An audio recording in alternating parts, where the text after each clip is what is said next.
Olá, seja bem-vindo, seja bem-vinda. Estamos aqui no nosso podcast Metro Quadrado, seu podcast sobre o mercado imobiliário. E hoje vamos falar com o Gustavo Berto, que ele é o fundador da Città Properties, uma empresa especializada em crédito imobiliário. Ajuda você, ajuda o comprador dos imóveis a buscar um banco com melhor taxa de juros, a melhor forma de se encaixar, assim como ajuda as construtoras e incorporadoras. Já são mais de 10 mil contratos que ele conseguiu fechar e ajudar essas pessoas e também R$ 1 bilhão gerados nesse tipo de negócio. Gustavo, seja muito bem-vindo. Nós estamos aqui querendo receber você, uma simpatia, uma eficiência. Somos colegas da DM ali já há alguns anos, né? Então, seja muito bem-vindo aqui ao nosso podcast. Muito obrigado, Ricardo, primeiramente pelo convite, de estar podendo participar aqui da CBN com vocês também. E vai ser um prazer a gente poder dividir um pouco da nossa experiência, do conhecimento para todos.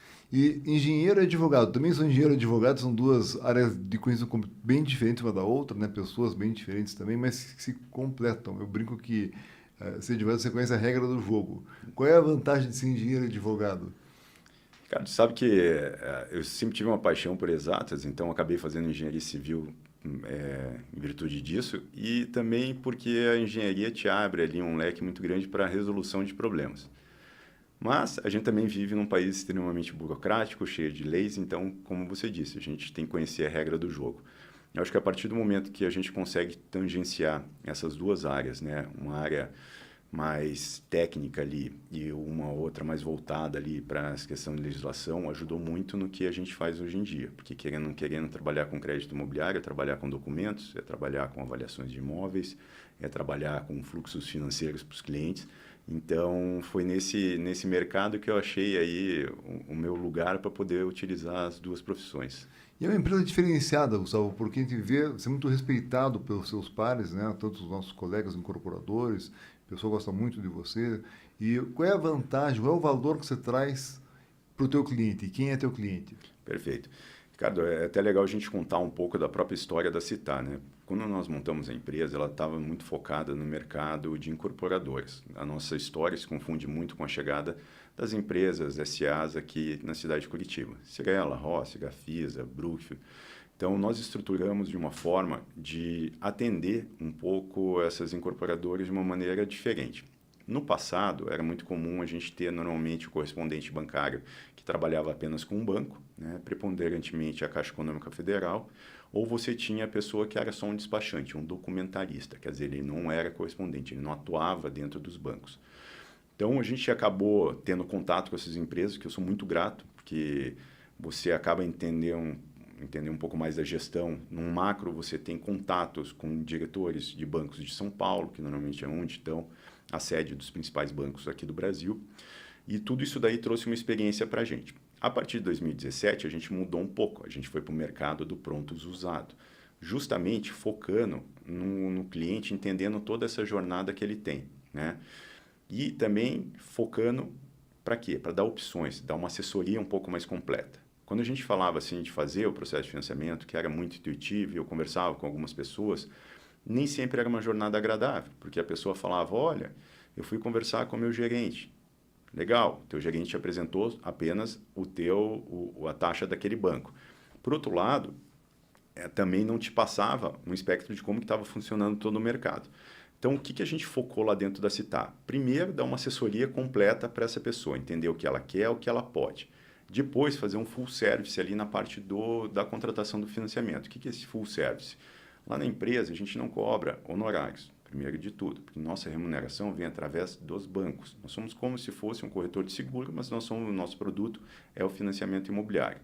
Segundo, todos os custos que tem com certidões, matrícula, nós entendemos que temos como absorver isso daí dentro da empresa.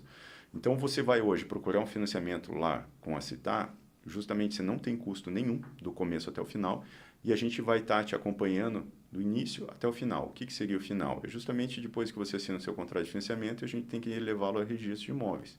Então, meu serviço começa na hora que você está pensando no financiamento, a gente vai ajudar você a escolher o financiamento e depois te entregar o documento, ou seja, a matrícula do seu imóvel já no seu nome alienado para aquele agente financeiro. Então, você ajuda muito, né, o seu cliente na jornada. Esse é o grande valor aí, sem custo, a Perfeito. princípio, porque ele vai estar sendo remunerado, vai ser remunerado pelo banco futuramente. Perfeito. Agora, o grande custo é os juros, né? E nós já temos experiência de ter visto os juros a 2%, que era um ponto fora da curva, muito baixo, né? O juros anual da Selic, e agora está perto de 15%, então está muito alto. Qual que é o juros ideal e como é que navega nessa variação tão grande de juros? Legal. Primeiro de tudo, eu acho que é importante a gente mostrar aqui que, infelizmente, assim, no Brasil, mas conhecendo um pouco do nosso passado, presente e futuro, também ajuda vocês na tomada de decisões. As taxas de juros no Brasil sempre flutuaram bastante. A gente tem épocas ali que a gente estava trabalhando em 2012, 2013, com taxa de juros de 8,5%, 9%. A gente chegou num pico lá em 2016, por todo o descompasso de economia que a gente teve, batendo ali na casa de 13%. A partir de 2018 começa a recuar essa taxa, e aí sim a gente teve a tempestade perfeita vinda com a pandemia, porque a gente ficou superavitário de poupança, e a Selic chegou em 2%. Naqueles anos ali a gente teve taxa de juros de 6,5%, 7%. Uma taxa extremamente baixa, extremamente baixa. E depois, lógico, de 2022 começa a subir novamente as taxas de juros. Nós chegamos num pico ano passado, ali perto de alguns bancos trabalhando com 13% novamente, e agora já tivemos uma regressão aí para trabalhar num patamar de 12% ao ano. Falando de uma taxa de juros perfeita, a gente não tem mais espaço, possivelmente, para ter taxas de juros ali de 7%, 6,5%, que nem a gente teve, né? Seria uma condição muito, muito atípica, assim, não prevista. Mas falar numa taxa de juros de 9%, 8,5%, é perfeito. Essa daí é uma taxa que viabiliza os negócios, fica mais tranquilo para as pessoas que estão pagando também, né? Mas a gente vai ter uma queda gradual, a queda vai ser gradual. Possivelmente esse ano a gente mantém a taxa que a gente começou nesse início de ano, vendo alguma coisa talvez para o segundo semestre, já desenhando um pouquinho de redução, mas uma redução mais forte a partir de 2027. E o juros está ligado com a inflação, né, Gustavo? Porque está alta a inflação, tem que subir os juros para tentar conter o mercado um pouquinho lá, apesar da inflação vir do gasto do governo, né? Ela é um custo que vem. Como é que você vê essa correção monetária desses contratos? Porque tem GPM, tem IPCA, tem TR, qual que é a mais usada e como é que funciona isso na prática? Perfeito. Os contratos de financiamento imobiliário, a grande maioria deles são todos indexados a TR, tá? Então, o saldo devedor corrige pela tarifa referencial, que é fixada ali pelo Banco Central. A TR, normalmente, quando a Selic está abaixo de 8,5, ela zera, por isso que a gente teve um período que os contratos de financiamento não tiveram correção, que foi de setembro de 2017 até dezembro de 2022. O que acontece quando a Selic está acima de 8,5? A inflação passa a ser um percentual fixo, de 6%, mais a TR. E aí, lógico, o governo vai dando os incrementos ali na TR para tentar equalizar essa questão do mercado. A TR é muito equilibrada. Em picos de TR, a gente está falando num índice que está corrigindo a 1,5%, 2% ao ano. E quando a gente tem esses picos, às vezes você vai ver a inflação está batendo 10%. É um subsídio, né? Assim. É que a gente precisa ter uma formatação de correção monetária em todos os contratos, por menor que seja, né? Existem algumas carteiras de funding dentro dos bancos que eles aplicam e fazem correção pelo IPCA ou mesmo pelo IGPM. Então, isso daí, aí o banco não vai trabalhar só com funding de poupança, então ele fica com uma carteira livre. Aí é uma aposta muito maior da pessoa a mercado. Normalmente, tem bancos que vão tentar te trazer uma taxa de juros um pouco mais baixa. Então, vou dar um exemplo. Você está trabalhando com 12, né? Mais TR, padrão em todos os bancos. Aí vem um banco e fala o seguinte, olha, eu vou te dar uma taxa de juros de 9%, mas o indexador é pelo IPCA ou pelo IGP, tá bom? O que isso daí reflete? A longo prazo, essa taxa de 9% mais baixa pode ter um reflexo negativo porque você está com o saldo devedor corrigindo pelo índice inflacionário, sujeito a intempéries do mercado, como eu falo, né? E a gente já viu como que funciona aqui no Brasil. Às vezes uma greve de caminhoneiro, que nem a gente teve no passado, acaba reverberando ali quantos meses até você conseguir controlar aquilo. Então, assim, isso daí é muito do caso a caso, acho que de cada pessoa, entender, pô, não, a minha quitação é uma quitação a curto prazo, estou fazendo um financiamento porque eu estou vendendo meu outro imóvel. Legal, dá até para pensar no índice inflacionário. Se não for isso, não tem um norte muito próximo ali para quitar o seu financiamento, aí eu indico ficar com o padrãozão da TR. A TR no fim é um subsídio, está indo abaixo da inflação. Exatamente. Continuando nessa onda, vamos dos juros, falando agora da correção e a amortização. Explica um pouquinho o que é amortização, de uma forma simples, e os tipos. Tem price, tem saque, tem sacre. Qual que é a mais recomendada? Perfeito. Eu acho que antes de falar da amortização, vou falar bem rapidamente assim, ó. que você tem dentro de uma parcela do teu financiamento? Você tem a amortização, que é a parte que você está batendo no saldo devedor. Quanto maior o prazo que você paga, você pega, menor vai ser a tua amortização. Juros é retorno que o capital que o banco está te emprestando. Vai variar de banco para banco, como a gente falou, uma média de 12 hoje. Além disso, você tem 2 seguros obrigatórios no financiamento. Esses seguros não são produtos a mais, eles são obrigatórios por lei, que é o seguro de morte e invalidez permanente, que na falta do mutuário vai quitar o saldo devedor. Que ajuda muito, isso aí salva muita gente. E o seguro de danos físicos ao imóvel, que se acontecer algum sinistro com aquele imóvel, o banco perdeu a garantia, você também possivelmente não vai querer pagar, né? Então entra esse seguro justamente para cobrir o valor do teu saldo devedor. E explicado tudo isso, aí a gente tem os sistemas de amortização. Sistema SAC, sistema de amortização constante, ou seja, você sai com uma amortização desde a tua primeira prestação, ok? É o sistema mais utilizado. Para a constituição de patrimônio ainda é o mais recomendado. Por quê? Porque você vai diminuindo o saldo devedor todos os meses, desde o início. A prestação fica um pouco mais cara, mas ela te dá o conforto de daqui 3, 4 anos olhar que você pagou e está diminuindo aquele saldo devedor. Por outro lado, o sistema Price é o sistema onde as prestações são constantes. Ou seja, você começa pagando só juros e ao longo do contrato, aí você vai aumentando as suas amortizações. Qual que é o problema? Daqui 3, 4 anos você vai ter o mesmo saldo devedor. É isso que vai acontecer. Então, assim, para quem que vai servir a Price? Primeiro, para uma pessoa que vai quitar muito rápido um contrato de financiamento. A média nacional é de 8 a 12 anos. Se você for quitar em 6 meses, 1 ano, pode até dar uma estudada em fazer a tabela Price. Mas mesmo assim, podendo fazer na tabela SAC é sempre melhor, porque você vai ter amortizações desde o começo. A SAC é um misto de Price com a SAC, mas ela acaba não sendo muito aplicada pelos bancos. E aqui já tem uma dica, não são todos os bancos que trabalham com tabela Price. Então, tem alguns bancos que têm algumas vedações, eles veem como um risco maior. Por que vê como um risco maior? Eu posso comprometer 30% da minha renda, legal. Daqui 3 anos, na tabela Price, o meu comprometimento ainda está batendo nos 30%, porque a parcela é fixa. Beleza. Na SAC, a prestação vai caindo. Então, daqui 3 anos, o meu comprometimento de renda também diminuiu. Então, por isso que o banco vê como um menor risco a contratação na tabela SAC. A tabela Price foi muito utilizada lá na década de 80 e 90. Depois que é implementada a tabela SAC, aí os bancos começaram a entender que é um canal muito mais seguro, tanto para o mutuário como também para quem está emprestando. Algumas curiosidades aqui. Exato. Quem inventou a Price foi o Richard Price, inglês, num país que não tinha inflação, então funcionava bem. É o que você falou, no comecinho não paga nada quase do principal, paga só juros nos primeiros anos, vai pagar o principal na última parte dos últimos anos, né? Agora, com a inflação, descamba tudo isso. E nos anos 90, quando quebraram todo o sistema, por causa da inflação, a Price ficou impagável.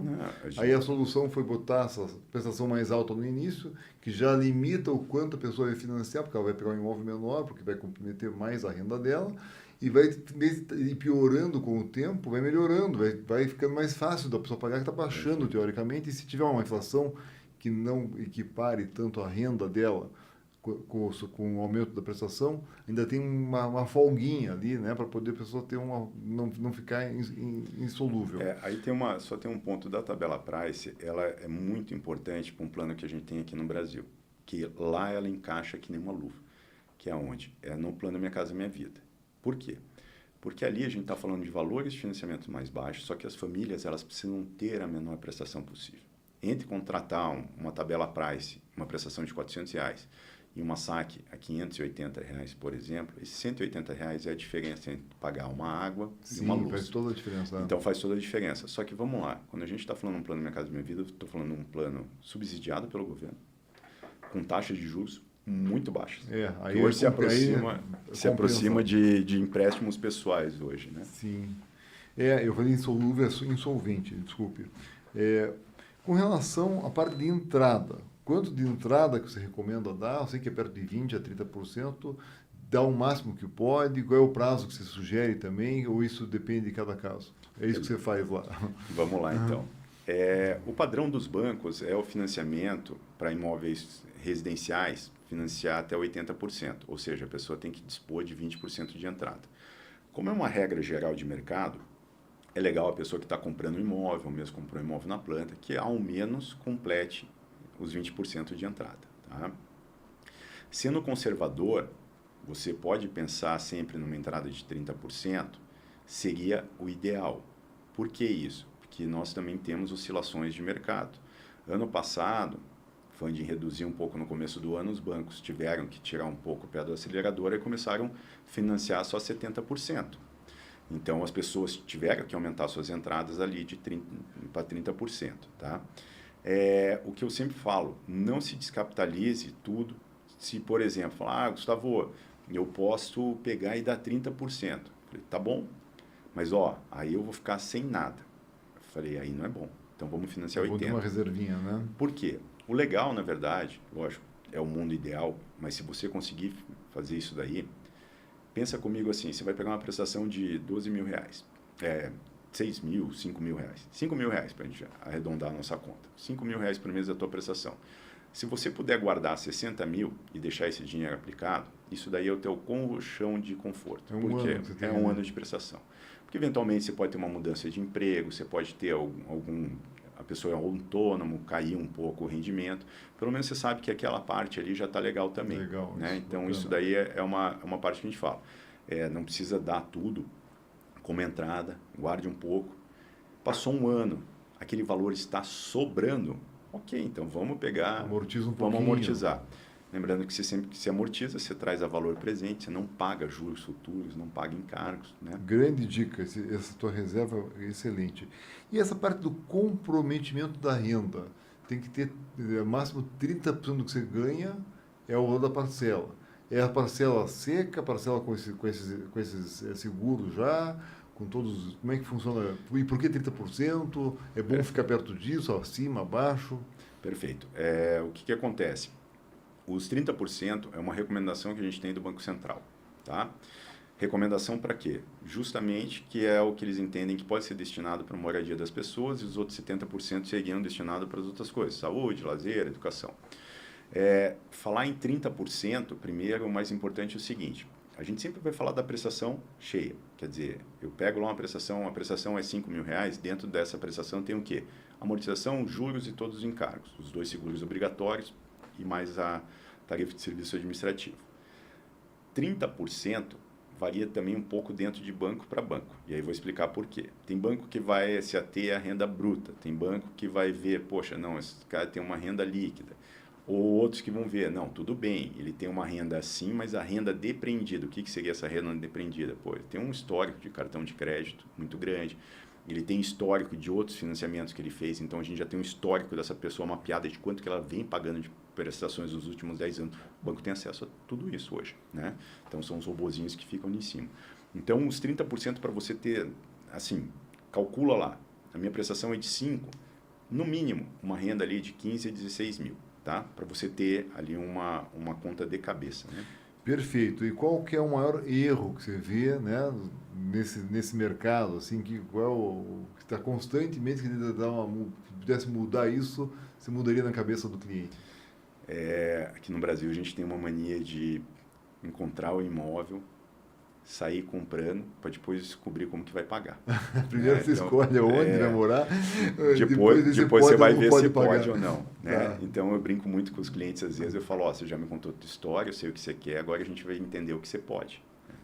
Isso daí é bem importante. Então, um dos erros que eu vejo é pessoas, às vezes, fazendo proposta, tudo, sem ter checado o crédito, se está aprovado ou não, se aquela prestação cabe ou não. É interessante que ela faça a simulação, né? Tudo bem, você vai ter um norte, mas precisa entender um pouco mais a fundo.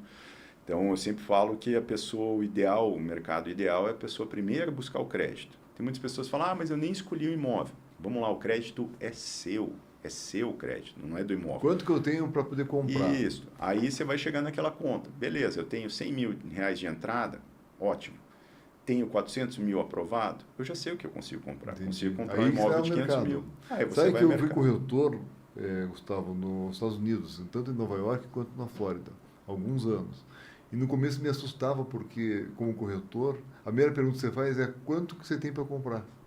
E para nós brasileiros, isso era até meio grosseiro. perguntar a pessoa quanto dinheiro você tem, ninguém, então, né? Quanto você ganha, não é uma coisa. Hoje em dia está mais comum isso, que é o que você está dizendo, né? Eu acho que o pessoal mudou, isso daí é uma coisa que vem mudando muito, assim, porque eu lembro que quando a gente começou, às vezes eu falava com os corretores, né? Eu falei, olha, a gente precisa do imposto de renda do seu cliente para ver a Sim. renda dele. Ah, mas ele não quer mandar. Não Só era que eu falo comum. assim, poxa, meu amigo, mas vamos lá, ninguém está comprando bala na esquina, a gente está comprando um imóvel, então tem que ter isso daí bem certinho, né? Perfeito. Nós temos uma série na coluna Metro Quadrado, que é nas terças-feiras, às 16 horas da tarde, ao vivo não, na rádio CBN, que a gente fala da máquina de construção patrimonial, que é um negócio que é usado no mundo inteiro. Você dá uma entrada, compra um imóvel para investimento, né? Você dá a entrada, financia, aluga e tenta casar ali a parcela do financiamento com o aluguel, uma sobrinha ali, você fica na reserva. E com isso, quem paga a conta é o aluguel. E você vai fazendo isso, o primeiro imóvel demora um pouco mais, demora alguns anos, às vezes, muitos anos, mas da hora que você quitou o primeiro, você faz com o segundo, e daí você tem dois para pagar o primeiro, o segundo, e assim você vai crescendo e tenta se aposentar com isso. Muita gente vive disso. Como que você vê essa máquina patrimonial? Eu vejo de uma forma perfeita, e eu vou explicar por quê. Primeiro, quando a gente toma um financiamento, a gente tem que pensar o seguinte: eu estou catalisando aquela compra. Às vezes eu queria fazer um investimento no imóvel de 300 mil reais, mas eu não disponho disso. Ok, então você pode pegar e ir atrás do teu financiamento. A parcela do financiamento, a gente falou um pouquinho atrás aqui, sistema saque. A prestação vai caindo ao longo do tempo. Qual que é a tendência natural do aluguel? Subir ao longo do tempo. Então, essa curva sempre vai ficar mais favorável a você. Legal isso, bacana. Então, isso daí é uma coisa muito importante. Então, é uma forma de você formar isso. Da mesma forma, Ricardo, eu também falo assim, investimento, às vezes a gente tem que entrar e tem que saber a hora de sair, né? E aí eu também quero dar uma segurança para quem quer fazer essa questão patrimonial. Gustavo, a minha ideia era, na verdade, comprar esse imóvel, deixar para locação, só que não acabou dando muito certo, eu não estou com comprometimento de renda ruim com aquele imóvel neste momento, e agora? Eu vou perder tudo? Não, você vai vender o imóvel e vai realizar o que você já pagou. E é isso. Legal. Imóvel se vende. É aquilo que eu falo, você não precisa esperar ficar inadimplente para o banco. Não precisa ter tanto medo assim. Não. Você consegue sair, né? Exatamente. Perfeito. E como é que você compara o financiamento com a parte do consórcio? Que o brasileiro gosta muito do consórcio. Legal. Né? Eu acho que é o seguinte, primeiro ponto, quanto mais produtos existirem que facilite as pessoas a adquirirem imóveis, seja com financiamento ou consórcio, isso daí é fundamental. Então, o consórcio ele vem justamente para agregar no mercado, sempre, sempre. Agora, o consórcio, ele é uma questão mais voltada para um planejamento que eu chamo médio e longo prazo. Vou começar a pagar uma carta, à medida que evoluir, talvez eu pegue outra, para unificar essas cotas. E aí eu vou constituindo esse meu consórcio, até o momento que chega, aí eu posso contemplá-lo naturalmente, eu posso dar um lance. Para quem está comprando o que eu chamo curto prazo, o que é o curto prazo? Olha, meu planejamento de vida é daqui 6 meses, daqui 4 meses, está mudando para esse apartamento. Não vai dar tempo de pegar e contemplar uma carta de consórcio e comprar uma já contemplada com ágio, pode não ser a melhor operação financeira para você. Então, eu sempre falo assim, tem um sapatinho para cada pé, depende do momento que você está vivendo ali, né? Mas, mais uma vez, eu gosto de frisar isso. São produtos, eles não se competem, na verdade, eles só agregam, eles somam no mercado, como nós temos aí em outros lugares também. E para fechar, no final você vai dar a tua última palavra, mas para fechar a parte de perguntas, financiar é um grande compromisso, né? Para 10, 20, 30 anos, agora está aumentando para 35 anos até. E a pessoa pode ficar desempregada no meio. Daí hoje tem uma lei de ação fiduciária que rapidamente tira a pessoa do imóvel, vai para leilão. Como que você vê esse risco da pessoa perder o emprego ou mudar a situação financeira, ficou doente? Como é que, na prática, isso como é que faz? Crédito imobiliário, se a gente colocar um mercado aí que a gente já tem passou de 1 trilhão de reais, a gente vai falar numa métrica aí de uma inadimplência muito baixa, que ano passado não chegou a 1%.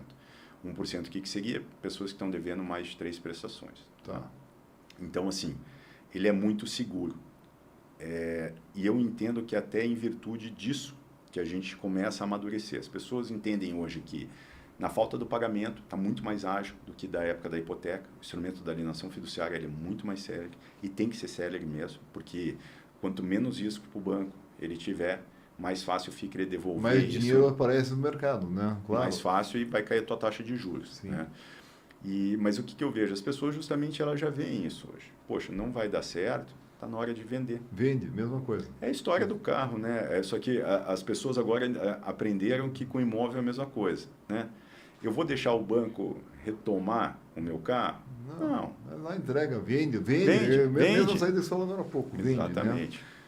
Bem, mas é um mercado muito bom, Ricardo. Ele é bem austero nesse sentido, né? A inadimplência é muito baixa. Excelente. Acho que conseguimos esclarecer muitas perguntas. Quem tiver mais perguntas, manda para a gente aqui. Nosso site é o www.reisre.com. Lá você pega mais informações sobre as colunas, sobre o podcast, também sobre o mercado imobiliário. A gente trabalha como síndico profissional e também faz a estruturação de negócios imobiliários. Então, são nossas 3 áreas: comunicação, estruturar negócios e gestão de condomínios. O Metro Quadrado está na coluna semanal, nas terças-feiras, aqui na Rádio CBN Curitiba. E também tem o podcast, que se consegue ver no Spotify e no YouTube, da Rádio CBN Curitiba.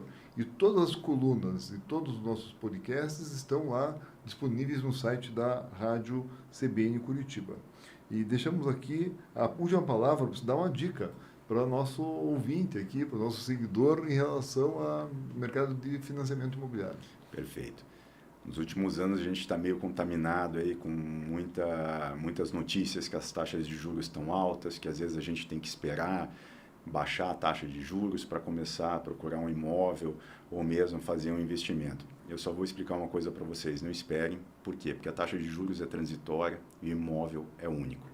O metro quadrado que você comprava há 3 anos atrás, você não compra mais hoje.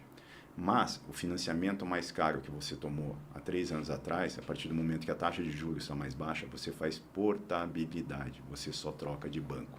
Então, o recado que eu quero dar para todos vocês, assim, façam as suas contas, aprove o crédito de vocês, não tenham medo se agora está um pouco mais alto o crédito, porque é muito oscilante no Brasil, a gente falou sobre isso aqui, e possivelmente ali a partir de 2027 a gente já está com espaço para essa taxa de juros cair.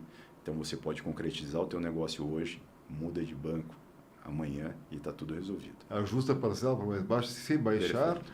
E se não baixar, você já está com a casa garantida, né? E Gustavo, onde é que acha a Città, onde é que acha você para poder fazer uma consulta aí sobre crédito imobiliário? O jeito mais fácil de encontrar a gente é só ir nos principais sites de pesquisa, digitar lá Città Properties, vai já aparecer todo o nosso site, ali tem todos os nossos canais de comunicação. Nosso escritório fica aqui em Curitiba, o físico, mas a gente também tem um atendimento remoto muito bom. Então, fiquem à disposição, seja para dúvidas, com planejamento. A Città está de portas abertas para todos vocês. Então, a Città, procurem em qualquer buscador, Città Properties. A nossa empresa se busca no www.reisre.com. É um prazer estar com você. Muito obrigado pela sua audiência. Muito obrigado, Gustavo, por estar aqui, dispensar um pouco do seu tempo e todo esse conhecimento para nós, para os nossos seguidores aqui. E lembre sempre, tudo passa, mas os imóveis ficam. E, se bem geridos, gerando renda por gerações. Ricardo Reis, para a CBN. Forte abraço. CBN, a rádio que toca notícia.